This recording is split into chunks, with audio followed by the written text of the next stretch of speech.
How to liquidate an offshore company.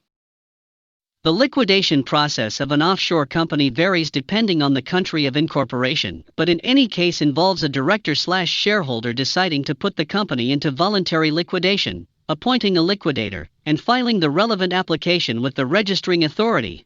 In order to go into voluntary liquidation, your company must have satisfied all creditor claims, fulfilled all outstanding obligations, and have no assets.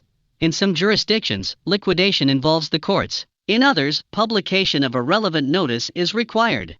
Upon completion of liquidation, a record of liquidation is made in the Register of Companies, and the registered agents and client receive a certificate of dissolution. Before the record of liquidation is entered into the register, the company must confirm that it has discharged all debts and obligations to third parties, which is why during this period a liquidator is appointed to perform the director's functions. In jurisdictions where companies must prepare and file financial statements and tax returns, the liquidation procedure is preceded by preparation of a liquidation balance sheet and payment of all taxes and duties. Not everything that is called liquidation is liquidation.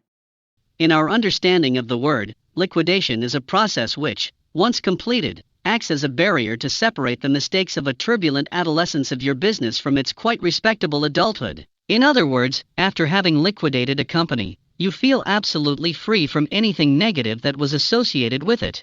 This is, in fact, what liquidation is all about. However, it is not that straightforward with liquidation in common law countries and a good number of offshore jurisdictions that, being former colonies of the United Kingdom, have adopted many of its legal institutions.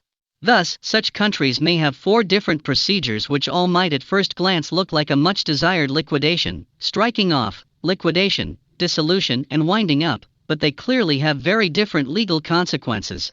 Being aware of legal procedures and their consequences will guarantee you a good night's sleep or confidence in the future, whichever you prefer.